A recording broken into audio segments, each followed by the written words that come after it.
Bueno, pues vamos a dar inicio, hermanos, al tema de hoy. Hemos estado revisando este tema que va a agrupar varios capítulos debajo, que es Conociendo al Dios de la Biblia. Yo quisiera iniciar leyéndole una cita un poco larga de un libro que se llama y se titula El conocimiento del Dios Santo. Y me voy a atrever a leer una cita tan larga, a pesar de que todos los que exponen recomiendan que uno no lea citas tan largas, porque cuando yo leí esta cita por primera vez, que está en el primer capítulo del libro, tuvo un gran efecto en mí, imprimió una especie de entusiasmo por conocer a Dios, que yo quisiera de alguna manera pues transmitirlo.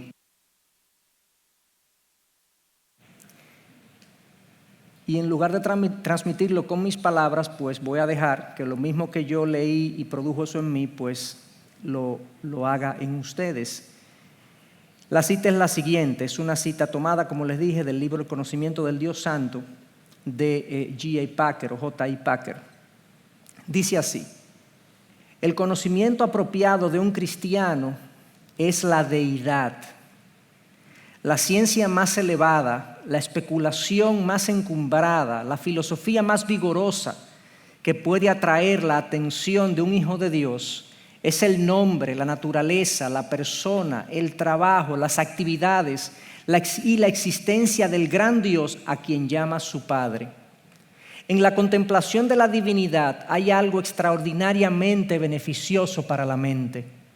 Es un tema tan vasto que nuestros pensamientos se pierden en su inmensidad, tan profundo que nuestro orgullo se ahoga en su infinitud.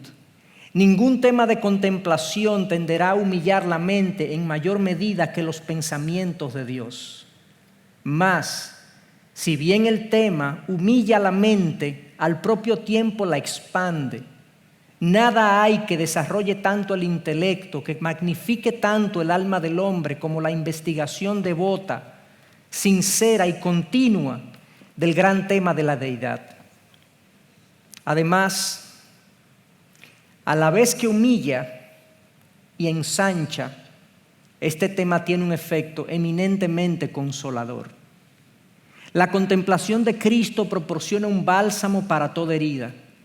La meditación sobre el Padre proporciona descanso de toda aflicción. Y en la influencia del Espíritu Santo hay bálsamo para todo mal. No conozco nada que sea tan consolador para el alma, que apacigüe las crecientes olas de dolor y de la aflicción, que proporcione paz ante los vientos de las pruebas, como la ferviente reflexión sobre el tema de la deidad. Esto es una cita tomada del libro de J. Packer, pero es una cita a su vez de un mensaje de Charles Spurgeon cuando tenía 20 años de edad. A mí me pareció extremadamente profundo lo que este joven hombre predicador fue capaz de entender en ese momento de su vida sobre Dios, sobre el conocimiento de Dios, sobre lo que es profundizar en saber quién es Dios y cómo funciona Dios y cómo trabaja Dios y cómo piensa Dios. Y fue para mí una cita que desafió también mi estudio sobre Dios. Nosotros no estamos investigando cualquier cosa. Hoy estamos tratando de profundizar precisamente más en el conocimiento del gran Dios a quien nosotros llamamos nuestro Padre. Eso es algo que cuando le damos mente va a desafiar la mente, va a poner la fe en una especie de catapulta, porque pensar en Dios aumenta la fe. Pensar en lo que Él es capaz de hacer y en su naturaleza me da tranquilidad en medio de la tormenta. El conocimiento de Dios afecta mi día a día, definitivamente. Y es precisamente eso lo que queremos ver.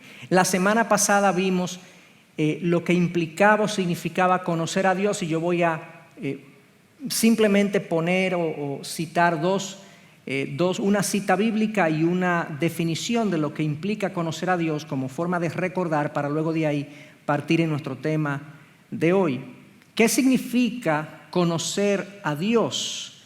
Jesús decía en Juan 17:3, y esta es la vida eterna, que te conozcan a ti, al único Dios verdadero, y a Jesucristo, a quien has enviado. La vida eterna, más que larga, es una vida con Dios, decíamos. Y la vida con Dios es una vida que implica literalmente conocerlo personalmente y a Jesucristo, que es su enviado, es la única persona que nos da acceso a Dios. Por eso Juan 14:6 dice, yo soy el camino, la verdad y la vida. Nadie viene al Padre si no es por mí. Por eso Jesús se atrevió a hacer una declaración tan audaz en Juan 17. En su oración le dice a Dios, esta es la vida eterna, que te conozcan a ti y a mí. A ti a través de mí. Yo soy el que conduzco a Dios, porque Cristo es que ha pavimentado, por así decirlo, el camino a Dios.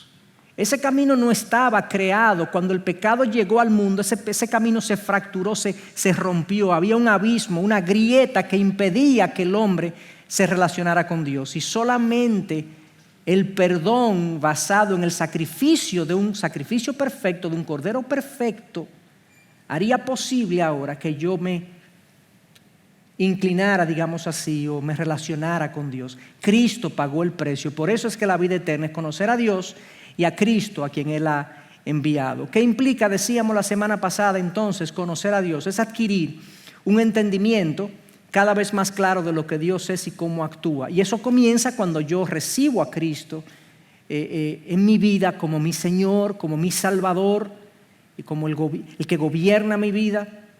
Dicho entendimiento es real en la medida que soy transformado y voy pareciéndome cada vez más a Él en las cosas que valoro, que desprecio y en la manera como reacciono. Digamos que el conocimiento de Dios es literalmente saber cómo Dios es y cómo actúa. Pero ¿qué tan real es mi conocimiento? Porque yo puedo estudiar a Dios. Como estudio una ciencia física, como estudio la matemática, como estudio la lengua española o la literatura, yo puedo tener un conocimiento intelectual de Dios.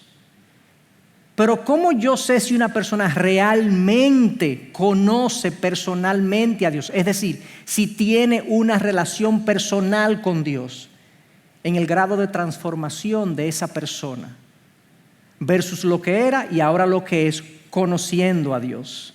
Una de las cosas que decían de los discípulos en los primeros años de la iglesia es que esta gente anduvo con Jesús. Por las cosas que hace y cómo vive y cómo habla, esta gente estuvo con Jesús.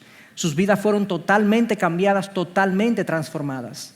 Al punto que la misma palabra nos dice que el que está en Cristo, nueva criatura es. Las cosas viejas pasaron. He aquí, todas son hechas nuevas. La Biblia describe al cristiano como una persona que ha nacido de nuevo. ¿Ustedes saben lo dramático que es esa descripción?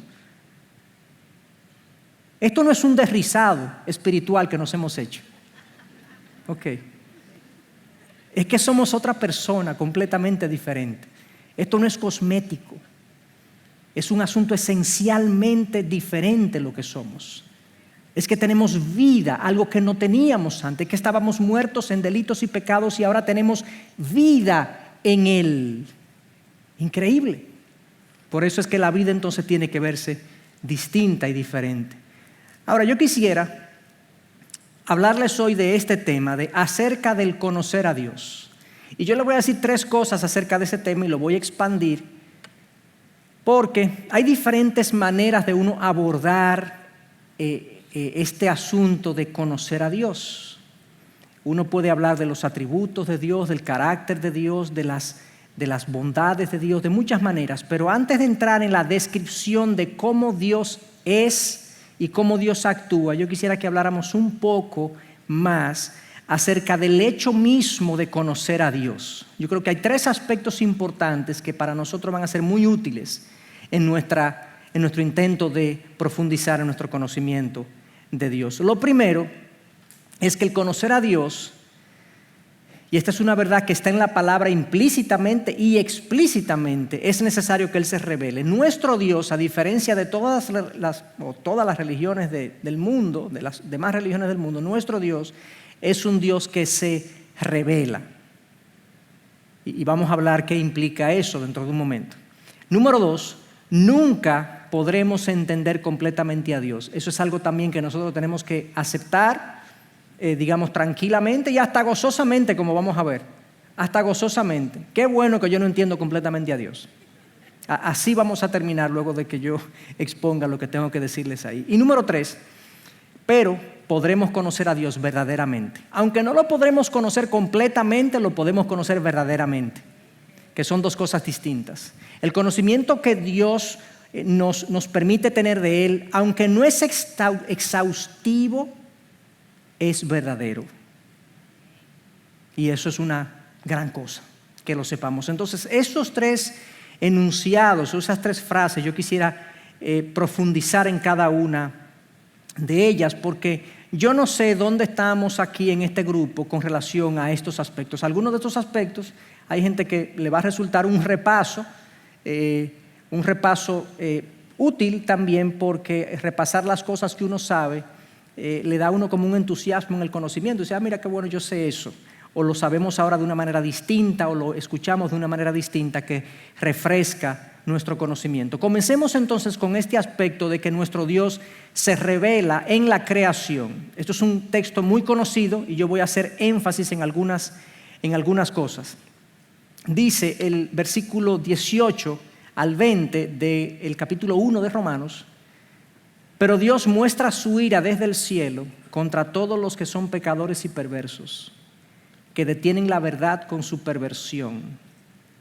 Ellos conocen la verdad acerca de Dios. Ojo, aquí estamos todos nosotros. Esta es la raza humana. ¿Ok? Esta es la raza humana.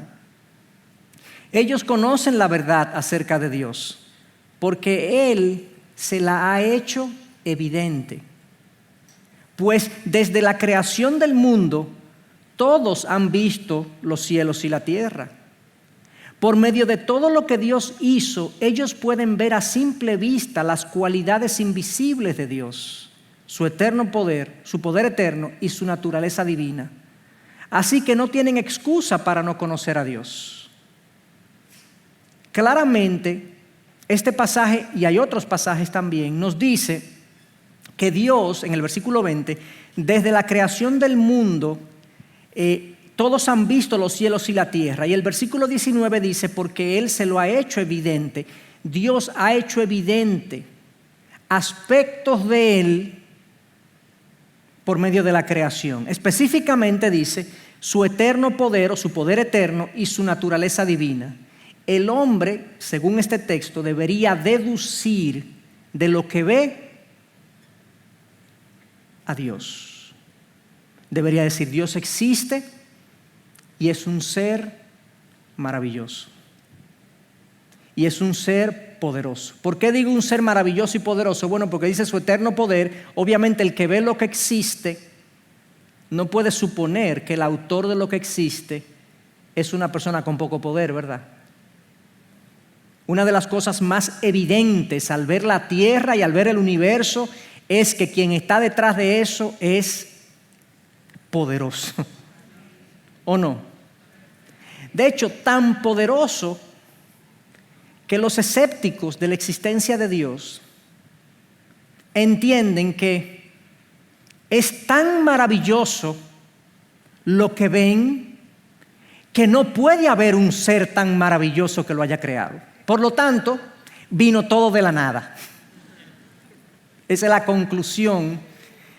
Es tan maravilloso y tan extraordinario y se requiere tanto poder para crear lo que hay que seguramente no hay nada, lo cual es una necedad del ser humano.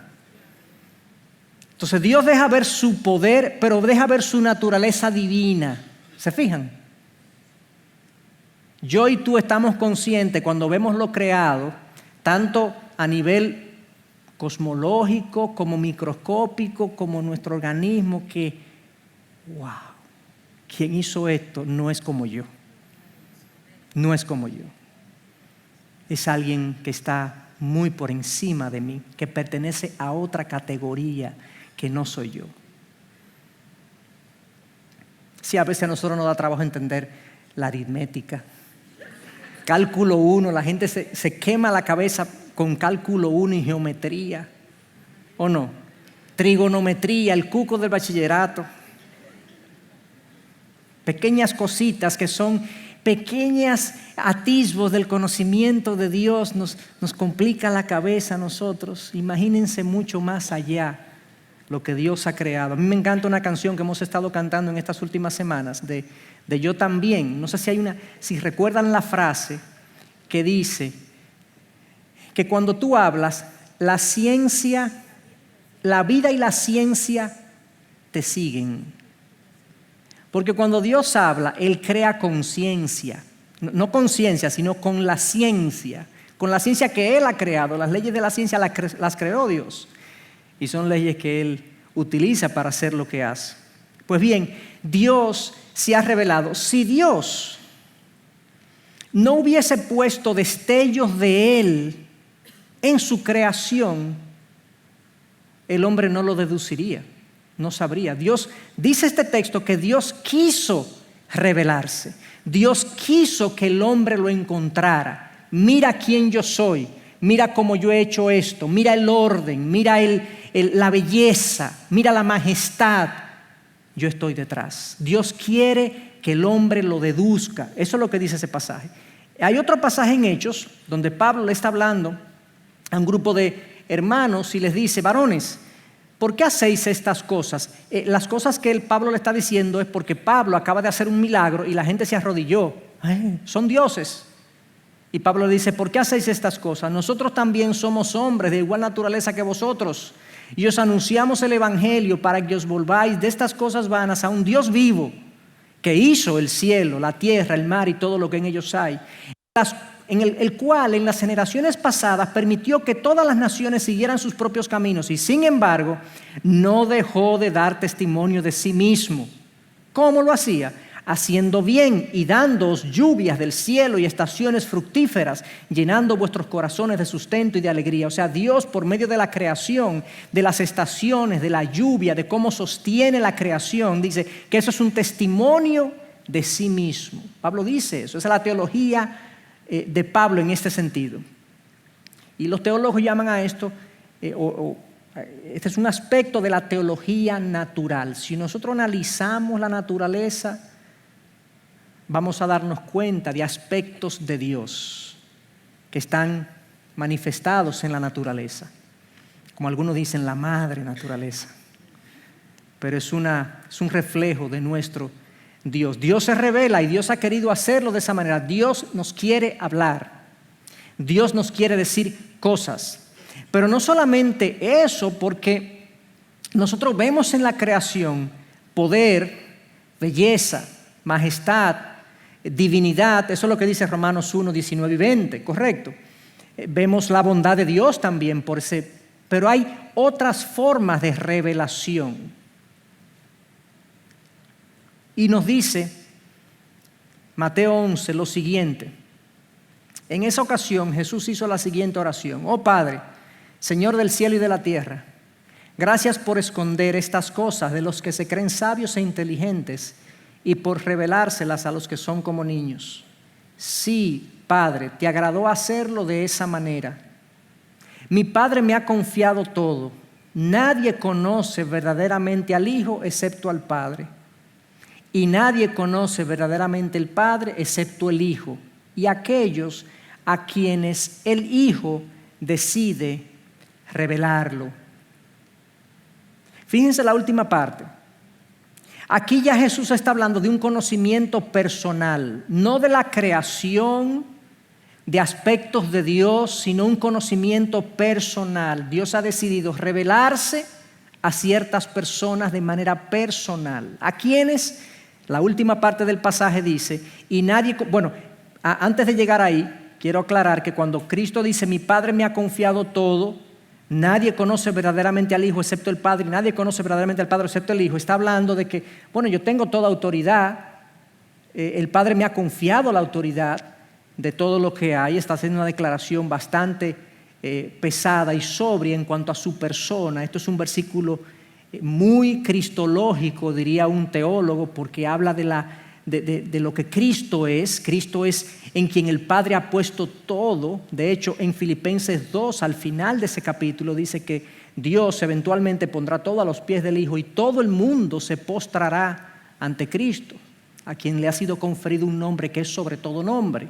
Esto es más o menos lo mismo que dice aquí. Mi Padre me ha confiado todo, y ahora dice, nadie conoce verdaderamente al Padre, nadie conoce verdaderamente al Hijo. No, Dios solamente es completamente conocido por Dios.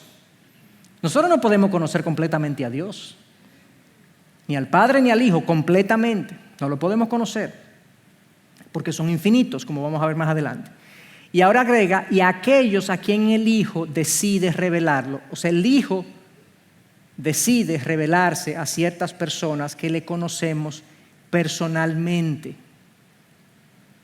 No lo que se dice de Dios, no las cosas que Dios ha presentado en su creación y en la parte, digamos, de la naturaleza, sino que hay un aspecto de Dios en el que nosotros tenemos intimidad con Él. ¿Y quiénes son esos? Aquellos a quien el Hijo decide revelarlo. Si Él no se revela, nosotros no le conoceríamos. Romanos 1 también nos ayuda a entender que si Él no se nos revela, miren lo que pasaría. De los hombres, habla Romanos, que con injusticia restringen la verdad. Pues aunque conocían a Dios, no le honraron como a Dios ni le dieron gracias. Y cambiaron la gloria del Dios incorruptible por una imagen en forma de hombre corruptible, de aves, de cuadrúpedos y de reptiles, porque cambiaron la verdad de Dios por la mentira y adoraron y sirvieron a la criatura en lugar del Creador. Esto es lo que pasa cuando Dios no se nos revela personalmente. Cuando uno viaja a través del mundo y ve las diferentes religiones y las diferentes maneras en las que el hombre se acerca a Dios, hay tantas cosas raras. De hecho, en el Viejo Testamento está la increíble cosa que es confrontado. De hecho, Dios confronta a su pueblo con lo siguiente. Una persona coge un pedazo de madera, lo talla, hace una figurita de un animal, o hace una figurita de una persona, de una persona, o de un ser con rasgos humanos, pero que no es ni animal ni persona. Eso lo ve mucho uno cuando hacen excavaciones y demás. Y luego esa figurita la pone ahí y se postra. ¿Ustedes pueden creer eso? Que yo haga con mis manos mi propio Dios, delante de quien yo me postro. Uno pudiera decir, bueno, eso es muy primitivo. Pero ustedes pueden creer que hoy en día la gente considera lo material como un Dios, también como un ídolo, ante el cual rinde toda su lealtad y sacrifica su familia, y sacrifica su tiempo, y sacrifica su salud, y sacrifica todo por el dinero y la comodidad que el dinero me da. O sea, nosotros somos idólatras, esencialmente idólatras, y cambiamos al Dios verdadero por la creación. A veces no por aves y por cuadrúpedos, pero ahora por fama, por dinero, por placeres. El hombre está buscando dónde derramar su corazón, y cuando no lo hacen el Dios verdadero, lo hacen las cosas más absurdas. A menos que Dios se nos revele y nos haga ver lo absurdo de nuestra idolatría, lo ridículo de nuestra postración ante cosas creadas y no ante el Creador. A veces nosotros, luego de conocer a Cristo, luego de venir al Evangelio, vemos para atrás y nos damos cuenta que durante un tiempo permanecimos todavía siendo idólatras de ciertas cosas. Y años después decimos, ¿y cómo era posible que yo permanecí esclavo a eso o a aquello por tanto tiempo?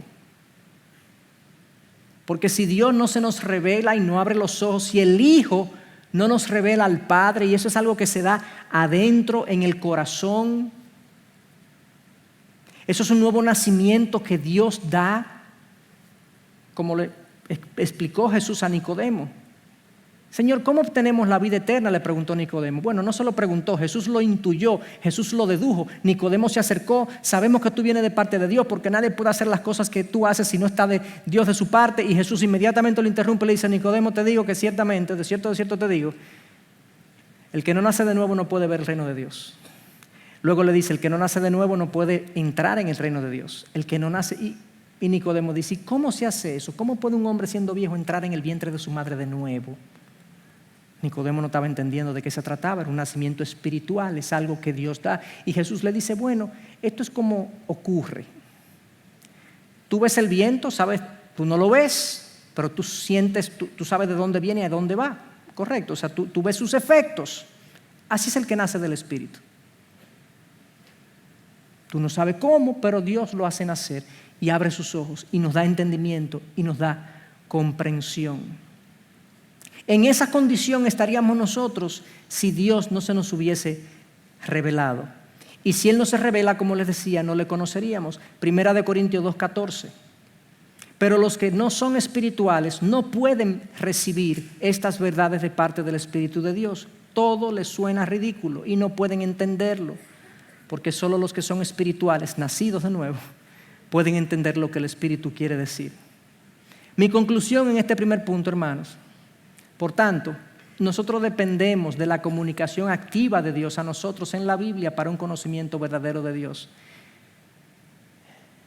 Dios, nuestro Dios, es un Dios que se revela. Y yo conozco a Dios por lo que Él me dice de Él. Me habla a través de la creación, pero me habla a través de su palabra también. Y su palabra me conduce a Cristo, porque Cristo es la palabra viva. Y su palabra dice que yo soy pecador y necesito un redentor y necesito acercarme a Dios por medio de Cristo. Cuando yo entiendo esto, yo me pregunto, ¿cuál debería ser mi reacción al saber, hermanos, que el Dios del cielo, por medio de Jesús, ha decidido revelárseme a mí? Yo quisiera que ustedes pensaran en eso. Tómenle una foto a esa pregunta, piénsenlo después. ¿Cuál debería ser mi reacción al saber que el Dios del cielo, por medio de Jesús, ha decidido revelárseme a mí?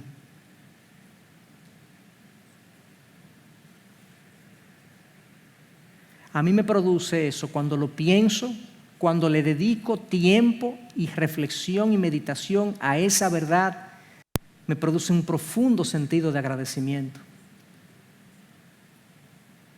Señor, de no ser por ti, yo sería uno de los que se postran delante de cosas creadas. De no ser por ti, yo estaría perdido y ni siquiera lo sabría. ¿Dónde estaría yo de no ser por ti, Dios? Hay un profundo sentido de gratitud cuando medito y medito y medito en esto. Uno se pudiera decir: ¿y por qué a mí? Yo no sé por qué a mí, pero gloria a Dios que fue a mí. A Él la gloria, a Él las gracias, a Él el mérito. En una ocasión Jesús sanó a un ciego de nacimiento. Él estaba caminando y se le acerca un ciego de nacimiento y le dice: Jesús, hijo de David, ten compasión de mí. Jesús se acerca, le pone las manos y lo sana. Esa persona después, no le voy a hacer la historia en detalle, pero esa persona después fue entrevistado por los líderes judíos. Y ellos estaban como molestos con el ciego que ya no era ciego. Y ellos estaban cuestionando: ¿y quién hizo eso? ¿Y por el poder de quién hizo eso? ¿Y quién lo autorizó? Y él se limitó a decir: yo no sé. Yo lo que sí sé es que yo era ciego y ahora yo veo.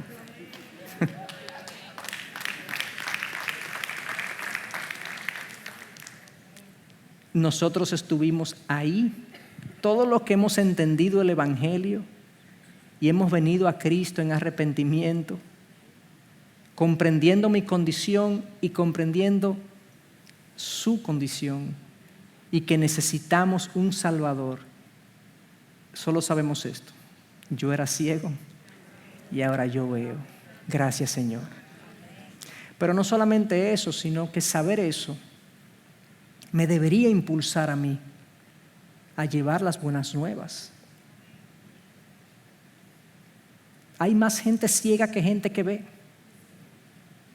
Yo venía escuchando un programa hace unos minutos de una persona, un oftalmólogo que estaba en un programa de radio, y él decía que hay 2.y pico billones de personas que tienen un problema de visión, y que no saben que tienen un problema de visión, y básicamente porque le faltan espejuelos. Tenía mucho tiempo que no escuchaba yo esa palabra, espejuelos. 2 billones y tantos de personas que no veían bien. Y yo pensaba, si él supiera que son más los ciegos, que no ven la vida como deben verla, que no entienden su necesidad de un redentor, que no ven al Dios que se ha revelado en la naturaleza y ven otras cosas. Su visión está absolutamente obstruida. Y entonces esto debería no solamente moverme a la gratitud, debería moverme a la acción de contar y decir, yo era ciego, ahora veo, y Dios puede también hacerte ver a ti, Cristo puede hacerte ver a ti. Eso es un mensaje que nos corresponde a todo. El domingo, de hecho, pasado, el pastor concluía la serie de Hechos diciendo eso, la gran comisión nos corresponde a nosotros. Nosotros hemos sido colocados en una familia, en una comunidad académica, en una comunidad de trabajo, en una sociedad, en un país, que nosotros somos la luz, y la luz en parte es decir la verdad, y la verdad es que la gente necesita a Cristo. De lo contrario, están ciegos. Esa es la primera reacción que produciría en mí. Pero hay un segundo aspecto que yo les quería compartir, y es que nunca entenderemos completamente a Dios. Debido a que Dios es infinito y nosotros finitos, no finitos, porque hay muchos que no son finitos, pero sino finitos, limitados, nunca podremos entender completamente a Dios. En ese sentido, Dios es incomprensible. O sea, es en ese sentido que quiero usar la palabra incomprensible. No es que Dios es complicado de entender, es que es demasiado para entender. ¿Me explico? En ese sentido. Lo único que complica, hermanos, mi conocimiento de Dios, por así decirlo, es mi pecado. Dios es un ser simple.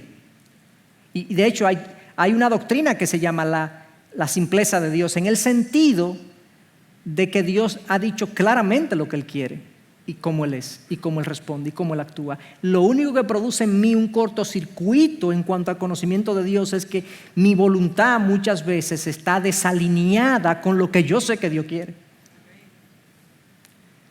Entonces, me voy a referir entonces a la palabra incomprensible, no tanto a lo complejo, sino a lo ilimitado que Dios es para poder conocerle. Miren lo que dice el Salmo 145. Grande es el Señor y digno de ser alabado en gran manera, y su grandeza es inescrutable, insondable, dice la Nueva Versión Internacional. Inalcanzable. Dios es inalcanzable desde el punto de vista de su grandeza. Él es más grande de lo que yo pueda suponer o abarcar. Dios es insondable, su grandeza es insondable. Es increíble el entendimiento que tenía esta gente con la poca revelación que tenía. Con la poca revelación que tenía.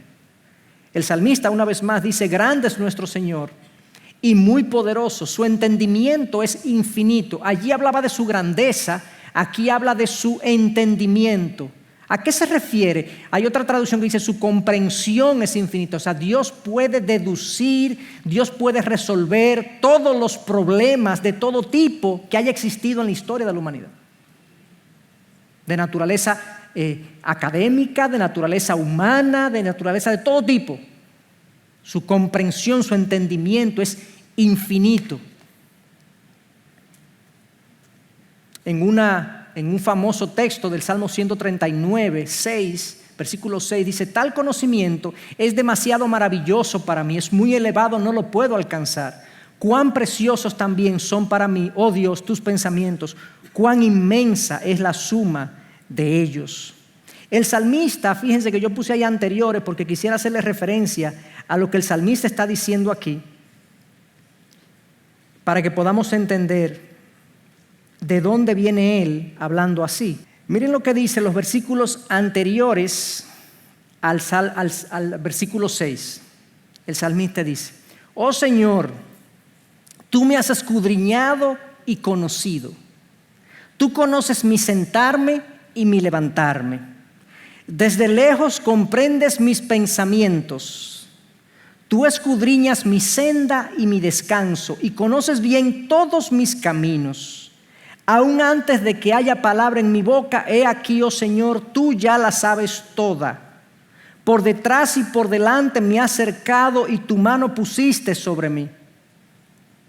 Tal conocimiento es demasiado maravilloso para mí, es muy elevado, no lo puedo alcanzar. ¿Cómo así? Parecería que Dios está dedicado a perseguir a David. O sea, esto es cierto de David, pero es cierto de cada uno de nosotros. Dios tiene sus ojos puestos sobre nosotros, si podemos decirlo así. Pero Dios es vasto, Dios llena todo rincón del universo. Al punto que Cristo dice, no teman, los cabellos de vuestras cabezas están contados. Y yo no creo que fue hiperbólico. Si Dios no supiera cuántos cabellos yo tengo, acabo de descubrir que Dios no es omnisciente. Dios sabe cuántos cabellos yo tengo. En algunos casos es sencillo, porque hay gente que tiene poco, pero en la mayoría de los casos es complicado. Es complicado. El salmista pensaba en esto, meditaba en el conocimiento absoluto, exhaustivo y completo de Dios, de su persona, y decía, ¿y cómo es Dios? Este conocimiento es demasiado elevado para mí, yo no lo puedo entender. ¡Wow! Ahí cabe un wow. Si uno medita en eso, de cada persona que existe y que ha existido y que existirá, ¿no se le aprieta la cabeza? Pero a mí se me aprieta la cabeza viendo un documental de Einstein. ¿Qué será de Dios? Pónganse a ver un documental de Einstein. Y yo le doy gracias a Dios por los genios, porque esos son los que resuelven los problemas de uno. Pero cuando pienso que hay un Dios con este nivel de conocimiento, qué tranquilidad me da eso a mí. Y cuando yo sé que hay un Dios con este nivel de conocimiento de mí, wow. Sproul decía que para él era un gran consuelo el saber que Dios sabía todo de él y lo seguía amando. Job, en su capítulo 26, el libro de Job tiene esta declaración. He aquí, estos son los bordes de sus caminos, y cuán leve es la palabra que de él oímos. Pero su potente trueno, ¿quién lo puede comprender? Quizás no lo entienden muy bien, pero déjenme explicarles. En los versículos anteriores, los 14 primeros versículos, Job está hablando de maravillas de la naturaleza, incluyendo el versículo 7, donde, lo pueden buscar ahí en Job 26:14, Job 26:7, que dice que la tierra cuelga de la nada. Desde antes de la discusión de Galileo Galilei y toda la gente que tuvo problemas porque dijo que la tierra era redonda, ¿se acuerdan? Bueno, ahí había un versículo escondido. Hay otro versículo que habla que Dios está sentado sobre el círculo de la tierra, pero este dice que Dios pone a colgar la tierra de la nada. ¿Cómo sabía Job eso? Ese conocimiento astronómico de la tierra. Pero ¿qué pasa? Después de citar diferentes maravillas de Dios, de que Dios hizo incluso suspender la tierra en la nada, él dice, y cuán leve es la palabra que de él oímos. Todo esto es poquito para lo que él es. Eso es lo que él está diciendo. No hemos escuchado nada de él todavía. Vemos estas maravillas, pero no hemos escuchado nada de él. Dios es mucho más grande que todo eso. Eso es lo que Job está diciendo. Entonces, hermano, cuando yo sumo todas estas cosas, pregunto ahora, la segunda pregunta que traigo a la reflexión, ¿cuál debería ser mi reacción al hecho de que Dios es incomprensible? Inmensamente incomprensible.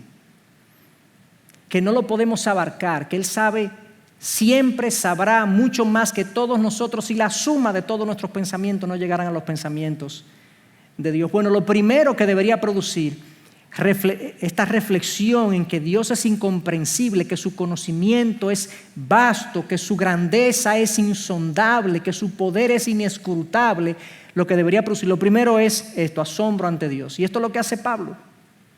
Pablo dice, luego de que razona y razona y razona de las bondades de Dios, dice, oh profundidad de las riquezas y de la sabiduría y del conocimiento de Dios. Cuán insondables son sus juicios e inescrutables sus caminos. Pablo viene haciendo una reflexión de toda la redención, del amor de Dios expresado en Cristo Jesús, de cómo Dios preparó este plan desde antaño, desde los primeros tiempos de la humanidad, y cómo Dios tenía un objetivo muy específico de salvar al hombre y en Cristo entonces hacer posible esa salvación. Luego de que Pablo razona, y se lo sabía todo, Pablo se sabía el plan de redención porque Dios se lo había revelado, pero aún así dice, oh profundidad, ¿cómo yo habría de saber esto, Dios, si tú no me lo hubieses revelado? Oh profundidad de las riquezas y de la sabiduría y del conocimiento de Dios. Cuán insondable, cuán inalcanzable son sus juicios e inescrutables sus caminos. Inescrutables, nadie los puede escrutinizar, nadie lo puede conocer profundamente. Dios es mucho más que nosotros en todos los sentidos. Se me acaban las palabras, honestamente se lo digo. Pero la otra reacción que debería haber en nosotros cuando nosotros pensamos en un Dios tan grande, acuérdense que esta grandeza de Dios, la vastedad de Dios, la infinitud de Dios aplica a todas sus virtudes, a todas sus perfecciones. Cuando hablamos del amor de Dios es incomprensible, cuando hablamos del poder de Dios es impresionante, la sabiduría de Dios es insondable. Todo es así, todo es así. Es como cuando salimos al espacio sideral, literalmente. Imagínense que ustedes son capaces de salir en una nave al espacio, y yo me imagino que cuando uno sale de la atmósfera, porque lo he visto en películas, se produce como una especie de silencio inmediato. Y uno se siente en la nada casi infinita. Todavía los científicos no se ponen de acuerdo cuánto es que mide el universo. Y la Biblia dice que eso para Dios es como la palma de su mano. Que no caigamos nosotros en la conclusión científica de que es tan grande que no puede haber nada allá. Puesto que es tan grande y es tan maravilloso, tiene que haber un ser maravilloso que creó esta vastedad. Y a pesar de lo oscuro, frío de la vastedad, es coherente. Es consistente, hay belleza, hay ciencia en todo lo que vemos. Aún donde no hemos llegado, ha llegado la ciencia de Dios y todo está en su sitio. Y que nadie lo quite de ahí porque nos morimos. El equilibrio de Dios, de la naturaleza, es algo impresionante. Pero hay algunos que deciden o quieren colocar su destino y fe en el azar. Yo no. Asombro ante Dios. Pablo se asombra, pero no solamente eso, fortaleza y fe. Miren lo que Pablo le dice a los efesios, hablándole de un aspecto de Dios. Dice que Dios os conceda conforme a las riquezas de su gloria. En otras traducciones dice las inescrutables riquezas, las abundantes riquezas de su gloria, ser fortalecidos con poder por su espíritu en el hombre interior, de manera que Cristo more por la fe en vuestros corazones y que arraigados y cimentados en amor, seáis capaces de comprender con todos los santos cuál es la anchura, la longitud, la altura, la profundidad, y de conocer el amor de Cristo que sobrepasa el conocimiento, para que seáis llenos hasta la medida de toda la plenitud de Dios. A Pablo se le acabaron las palabras. El amor de Dios es inexplicable, es algo que yo no puedo dimensionar. Que Dios los haga crecer en conocer más su amor. La anchura, la longitud, la altura, la profundidad de conocer. Pero él dice las dimensiones del amor y luego dice que el amor de Cristo que sobrepasa el conocimiento. O sea, yo no lo puedo capturar, no lo puedo Nosotros, entre mis hijos, tenemos el dicho de que yo le digo a mi hijo, te amo, y él me dice, yo te amo más. Y entonces yo le digo, te amo, y yo concluyo la discusión, porque se llama una discusión, ¿no? Yo te amo más, yo te amo más. Y a veces le digo, si tú supieras lo que yo te amo. Ojalá tener una manera de probarlo para que tú veas lo que yo te amo. Y pónganse a pensar, ¿cuánto nos ama Dios? Traten de interiorizar la encarnación. Traten de interiorizar que el Dios del que estamos hablando, el Dios vasto, creador, majestuoso, hermoso, incomprensible, se hizo hombre, vivió 33 años en esta tierra decadente, como siervo, sirviendo a hombres de ningún tipo de categoría. Persiguió un camino de servicio toda su vida, fue a la cruz, se crucificó, a él le dolieron los clavos, él sufrió. Yo pienso en Getsemaní y veo las gotas cayendo y me imagino, ¿cuál fue el nivel de presión que Cristo experimentó por cargar la cruz que lo llevó a sudar gotas de sangre? Yo he estado ahí en algún momento de mi vida, no, yo no lo he estado, pero eso debe ser terrible. Y en su mente lo que había era mi amor por estos, Padre, por esos que tú me has dado, Padre. Yo iré a la cruz por ellos, yo sacrificaré mi vida por ellos. Claro, algunos dicen como quitándole méritos a la muerte de Cristo. No, pero él sabía que iba a resucitar. Sí, pero se ve que él se estresó hasta lo sumo cuando experimentó esta pérdida de sangre, llorando el día antes de ser crucificado. Cristo no hizo trampa con el dolor. Cristo experimentó el dolor de los clavos, el dolor de los azotes, el dolor de la corona de espinas. Él lo experimentó en carne propia. Por mí. Yo fui el motivo de su cruz. Él me probó a mí lo que Él me ama. Y cuando pienso en eso, a mí se me estalla la mente, no puedo entender cuál era la necesidad de Dios de hacer eso por nosotros. ¿Cuál era su necesidad? Ninguna. ¿Qué ganó? No se agregó, no ganó gloria, Él es glorioso. No ganó méritos, Él está más allá de los méritos. ¿Qué ganó? Eso no era necesario para su plenitud personal. Cuando yo pienso en eso y me siento amado por mi Dios, por mi Padre, yo me siento fortalecido en mi hombre interior. Yo soy un hombre amado profundamente por Dios, y cada uno de nosotros que somos sus hijos, somos gente profundamente y personalmente amada por Dios. Dios está con sus ojos sobre nosotros, independientemente de lo que las circunstancias de la vida te digan. Acuérdate, sus circunstancias fueron peores que las tuyas.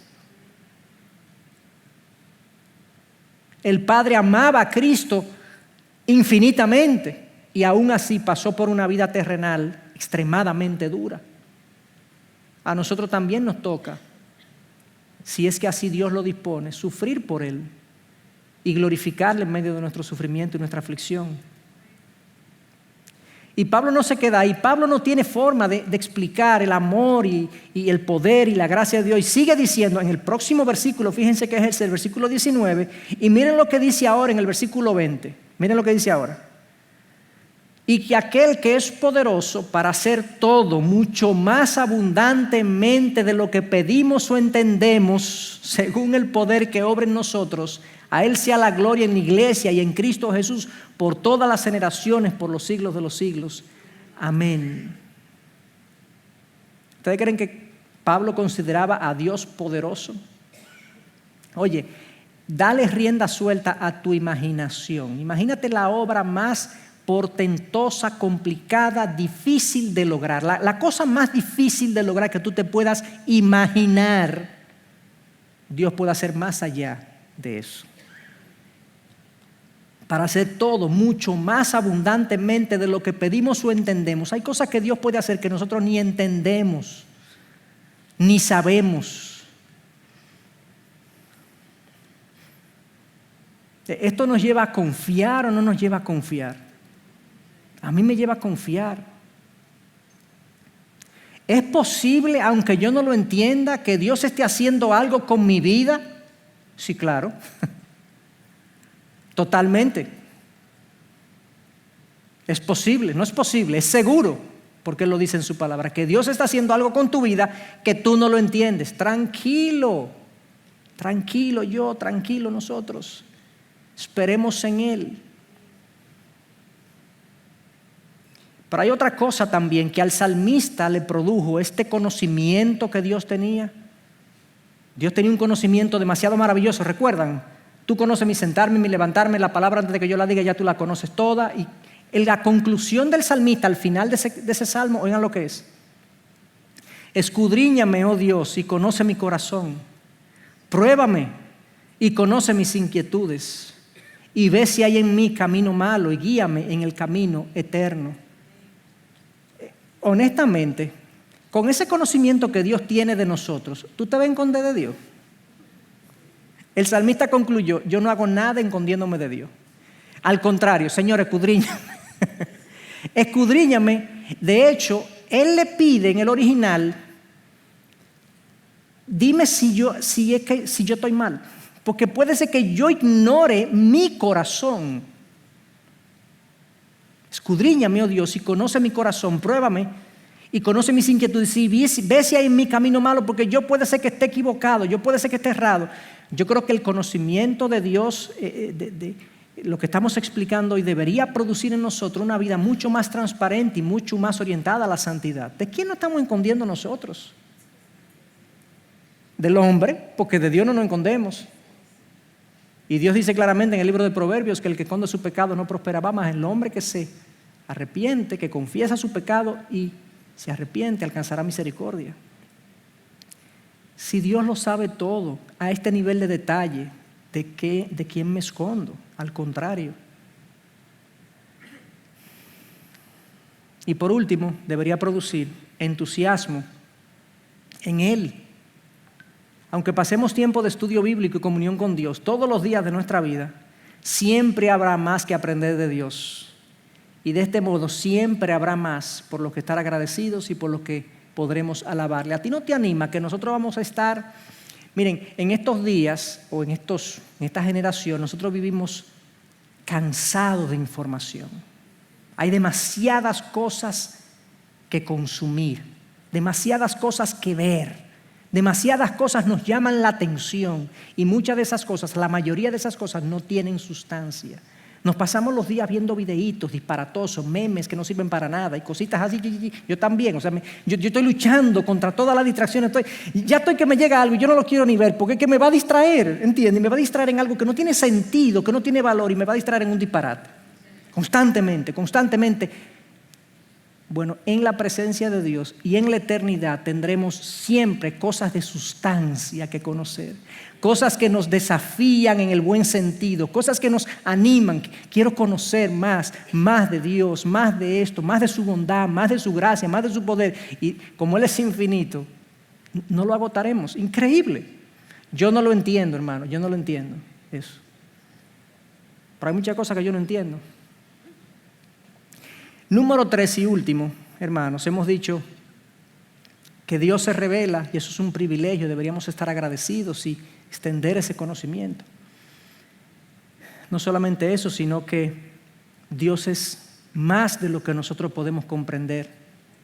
Él es hermosamente majestuoso, desafiantemente grande, incomprensible en ese sentido, pero también a pesar de que Él no es conocido completamente, lo podemos conocer verdaderamente. Aunque no exhaustivamente, sí podemos conocer a Dios verdaderamente. No solo conocer cosas ciertas acerca de Dios, sino tener una relación personal con Él por medio de su Hijo Jesús. ¡Wow!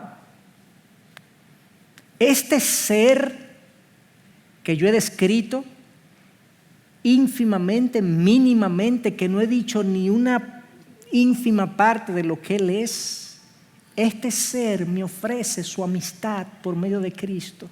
¿Cómo así? Pensemos en eso. ¿Cómo así? A mí.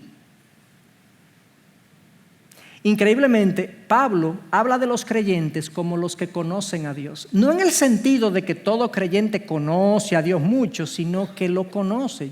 Yo conozco a Dios. Yo conozco a Dios. Amigo mío. Yo hablo con Él. Yo hablo con Él todos los días. Él me habla todos los días. Yo sé que Él está a cargo de mi vida. Y cuando estoy en problemas, voy donde Él. Él se hace cargo. No siempre los resuelve, pero salgo tranquilo. Él es mi amigo. Es así. Es increíble, pero es así. Miren cómo Pablo lo describe en 1 Tesalonicenses 4:4. Hablando de la santificación, dice que cada uno de vosotros sepa cómo poseer su propio vaso en santificación y honor. Esto está hablando de la pureza sexual, no en pasión de concupiscencia como los gentiles que no conocen a Dios. O sea, la categoría, hay dos tipos de personas en el mundo: los que conocen a Dios y los que no conocen a Dios. Los que conocemos a Dios somos los que hemos venido a una relación personal por medio de Jesús, hemos entendido mi necesidad de redención y nos hemos acercado a Él en arrepentimiento. Y ahora conocemos a Dios, somos de la familia de Dios, Él nos conoce a nosotros, Él conoce a todo el mundo, pero hay un sentido particular en que Dios me conoce como su hijo. Gálatas 4:8 también Pablo dice: pero en aquel tiempo, cuando no conocíais a Dios, erais siervos de aquellos que por naturaleza no son dioses. Hablando de la idolatría. Pero ¿en qué tiempo? Cuando tú no conocías a Dios, pero ahora ya tú conoces a Dios. Ya tú eres amigo de Dios. Tú eres hijo de Dios, hermano de Jesús, coheredero con Cristo, dice la palabra. Todos esos son términos que usa la Biblia para referirse a nosotros. Increíble. Entonces, estas cosas, hermanos, nos deberían llenar de gratitud, asombro, sorpresa, ímpetu, entusiasmo para vivir nuestra vida cristiana de una manera contagiosa, pero también para complacer a Dios y tratar de agradar a Dios con nuestras vidas. Dios se nos revela, vimos. Dios es un Dios que se revela, eso es un gran privilegio y se revela personalmente. Dios es un Dios incomprensible, no podremos comprender completamente a Dios, pero eso me da tranquilidad que Él está a cargo. O sea, a cargo de mi vida y del mundo está alguien que sabe cosas que yo no entiendo, pero qué bueno que Él está a cargo. Pero además de eso, podremos conocer a Dios verdaderamente, poco a poco, no completamente, pero poco a poco, en la medida que nos relacionamos con Él, vamos a irlo conociendo cada vez más. Yo me voy a ir sintiendo cada vez más tranquilo en mi relación con Dios, tranquilo con respecto al resto del mundo, tranquilo con lo que pasa en mi vida, obviamente, porque le conozco. Y Packer decía, con esto concluyo, una vez te das cuenta o que te das cuenta de que el negocio principal para el que estás aquí es conocer a Dios, la mayoría de los problemas de la vida caen en su lugar. Ay, sí. Eso como que, yo lo que quiero es conocerte, Señor. Yo lo que quiero es saber más de ti. Yo lo que quiero es crecer en ti. Sí, tengo que trabajar todos los días, porque, ojo, esto no es que vamos a estar sentados en una mecedora todo el día leyendo la Biblia. El conocimiento de Dios me lleva a ser un ente increíblemente productivo en el lugar, en la generación que Dios me ha colocado. Pero vemos los problemas de otra manera. Y eso era lo que yo quería contarles acerca de conocer a Dios. Para mí eso era vital antes de nosotros entrar en contarles o compartirles. ¿Y cómo es Dios?